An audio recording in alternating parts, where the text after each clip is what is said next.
The next question. I am from India, Himachal Pradesh. My name is Muhammad Irfan and I am studying right now.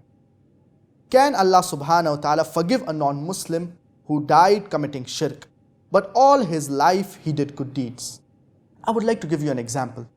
When you appear for the 10th grade examination, you have to pass in certain subjects. For example, you have to pass in 4 subjects: English, Science, Maths and History. If you fail in any one of these 4 subjects, you will not pass the 10th grade. Even if you get 100 out of 100 in 3 subjects, but in one subject you fail, you will not pass in the 10th grade. So to pass the 10th grade, you need to minimum pass in 4 subjects. Allah subhanahu wa ta'ala says in the glorious Quran in Surah Al-Asr, chapter number 103, verse number 1 to 3. Wal asr, by time, innal insana lafi khusr. Verily, man is in a state of loss. Illa alladhina amanu, except for those who believe. Wa amilu salihat, and do righteous deeds. Wa tawasaw bil haqq, exhort people towards truth, that is doing dawah. Wa tawasaw bis sabr, exhort people towards patience and perseverance. So for a person to enter Jannah, there are minimum 4 criteria that are required. The first is Iman, that is belief.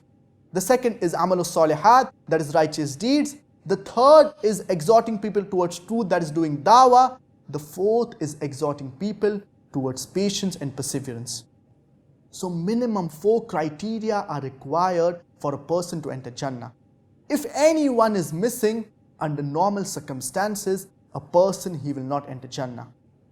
You may offer salah 5 times a day, you may give zakah, but if you do not do dawah, under normal circumstances, you will not enter Jannah. If Allah subhanahu wa ta'ala wants to forgive you, it is Allah's prerogative.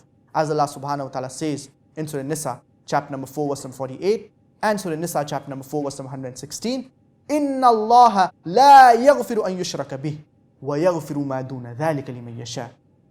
That if Allah pleases, He may forgive any sin, but the sin of shirk, He will never forgive.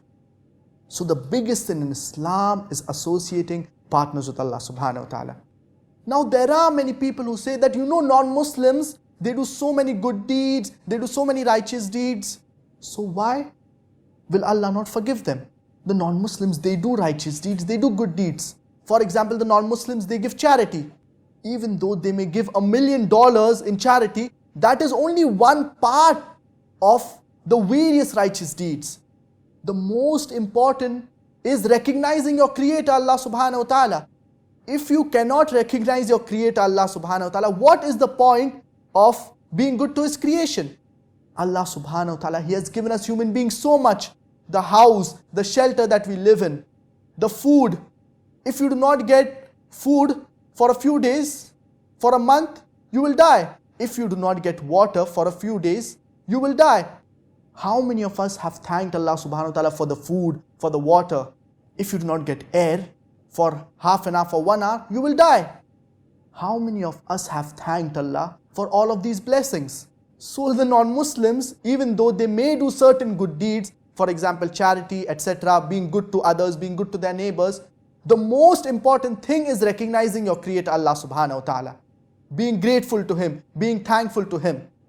And the most important among the righteous deeds is offering salah. So you have to believe in one God alone, and you cannot associate partners with Allah subhanahu wa ta'ala.